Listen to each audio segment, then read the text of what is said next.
Welcome to Mongoose Traveller 2nd edition on Foundry Virtual Tabletop. This is an introduction to the system for players, showing you how to navigate the character sheets and create your own character. Depending on what has been set up by your referee, there may be slight changes on how things will work in your group's world. This is not an introduction to Foundry though, so it assumes some familiarity with the environment as a whole. First, you need to log in, and this assumes that your referee has created a user for you. Here we have a number of users created, and since it is running locally, no password is required. We'll start by logging in as Michael. The first time you log in, you will have the opportunity to configure some things about yourself. One setting to consider is your player character. If your referee has already created a character for you, then you can set this here. Setting a player character marks that character as your default, which makes some things simpler later on. Here, the referee has already created a character called Victor Radcliffe, which I have ownership permission on. So I'll select Victor and click on Save. Since Victor is my default character, I can open up his character sheet just by pressing C, which is a nice quick way of accessing his details. If he wasn't a default, or if I wanted to open another character sheet, I can go to the Actors tab and open the other player characters here. I don't have access to edit these because I don't have full permissions on them, but I can edit my own one. I can also drag Victor down to the hotbar, which allows me to open up his character sheet again by clicking there. I don't have permission to drag characters from the sidebar onto the hotbar or onto the scene, but if the referee has created macros previously and given me permission to access them, then it's possible for me to drag those macros down onto my hotbar like this.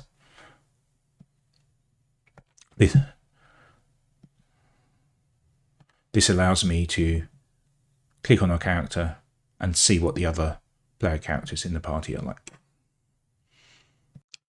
So let's take a look at the character sheet. At the top you have the character's name, which you can edit. You also have your player's name. This is the name of the player who ultimately controls the character. So for example, if the GM applies damage to this character, then the player named here will be the one who will be asked how to apply that damage. So setting this to the main player who manages the character is always a good idea. You have some general information about the character, again along here. And here we have characteristics, and down the bottom skills. Characteristics can be manually edited. The value to the left shows the current value, and the value to the right in the editable box shows your maximum value. So if you were to take damage, the current value goes down, but your default value remains the same. If you have bonuses from items, such as you're wearing battle dress, then this value will be higher than the value here. If your DM modifier is red, then it means you've got a penalty, and if it's green, you have a bonus. You can also roll these randomly by clicking on this dice icon, and you can change them around by dragging one onto another like that to swap their values. The chat message is sent to yourself and the referee by default. Once you've finished editing your characteristics, you can go to Settings, click Lock UPP, and that prevents you from accidentally moving characteristics around or re-rolling them all. But you can still edit them if you need to. To train the skill, you can click on the skill tick box and that will set it as trained. If it's a parent skill with specialities. The specialities will appear once the parent is marked as trained. And you can set skill values like that. If you just want to see your trained skills, click there and it will just show you skills which are trained or have a value in, and you still have an option to roll untrained skills. If you click on background skills, it will show you the background skills which you can take at the start of character generation. To roll the skill, click on it and you'll get a dialog which you can modify the difficulty you're rolling it at, give yourself a dice modifier and set whether it's a boon or bane. Each skill has a default characteristic. You can change that for a particular role. If you want to remember that choice of characteristic, you can click that box and that skill will then default to that characteristic for you. Then you can click and you will roll the skill. If you don't want to bring up the dialogue and you just want to do a quick roll, if you hold down Shift and then click on the skill, it will automatically roll the skill without bothering with the dialogue. Under Settings, under the Mongoose Traveller, there is an option to default to quick rolls, which reverses that order. So if that is enabled, when you click on a skill, it will roll automatically and you have to hold down Shift in order to bring up the dialogue. If you control click on a skill, it will bring up the training and bonuses dialog. This allows you to give yourself experience points in the skill. You can also track how many weeks of study you've spent on the skill here. You can add a inherent bonus to your skill. And you can also change whether the skill will use a boon or a bane by default. If you've got a bonus, you can add in a note which will apply when you roll the skill.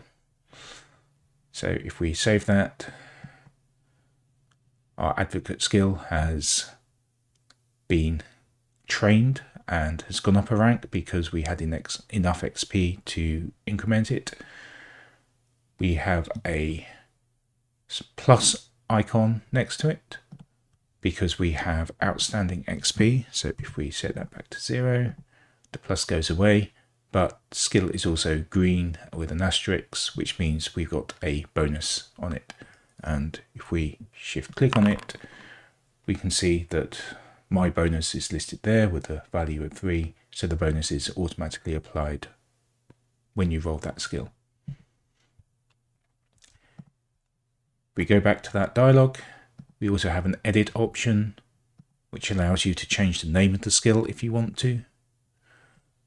You can also change the default characteristic there, and you can set whether it counts as a combat skill, in which case it will be listed when you're asked to select a skill for a weapon.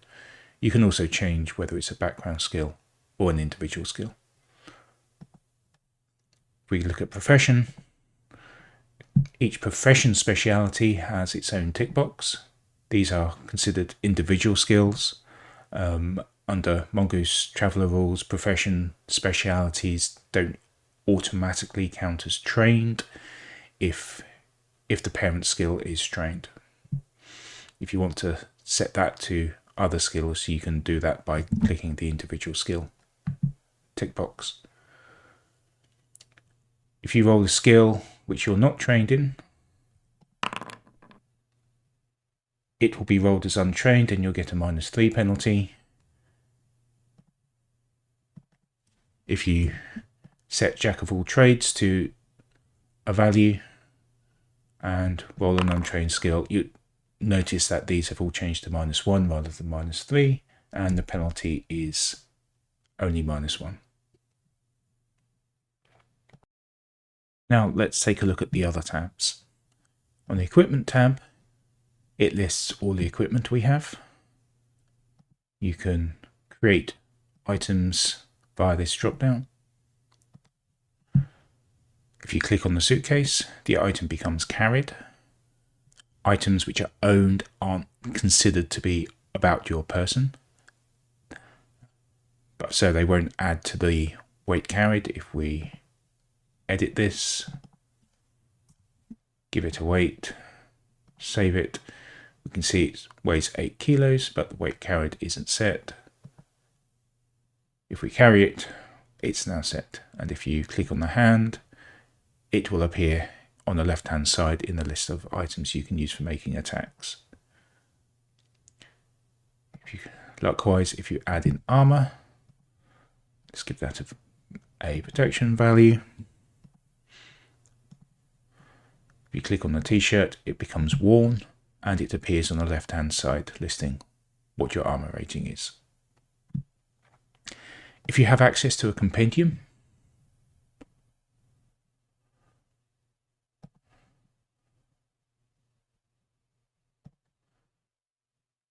so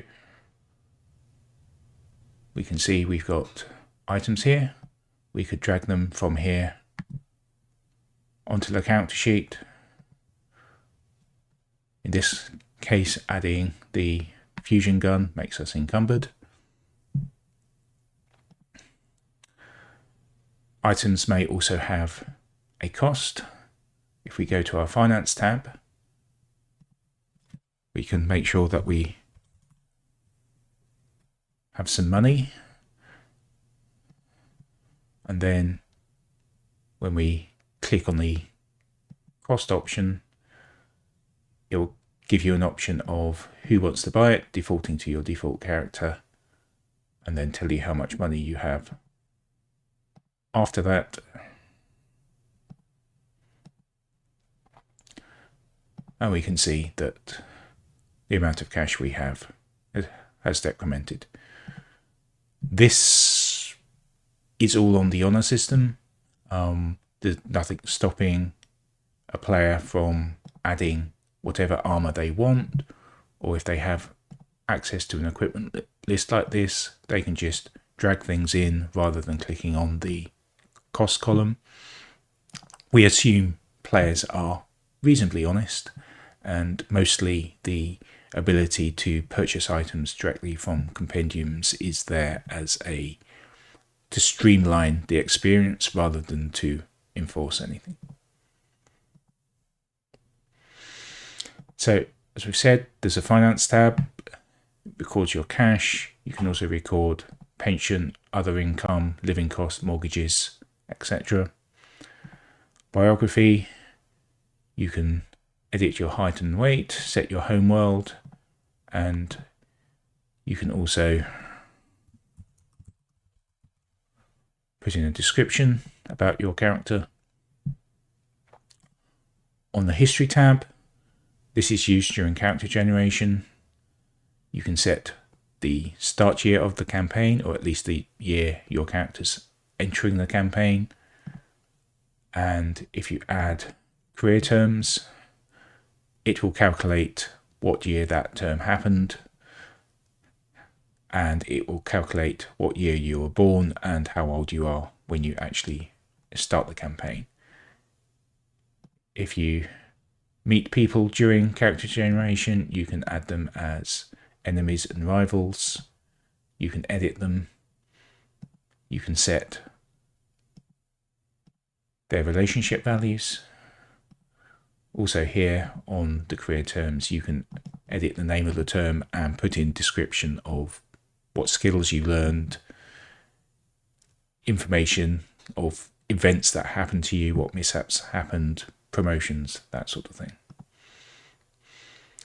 Finally, we have settings.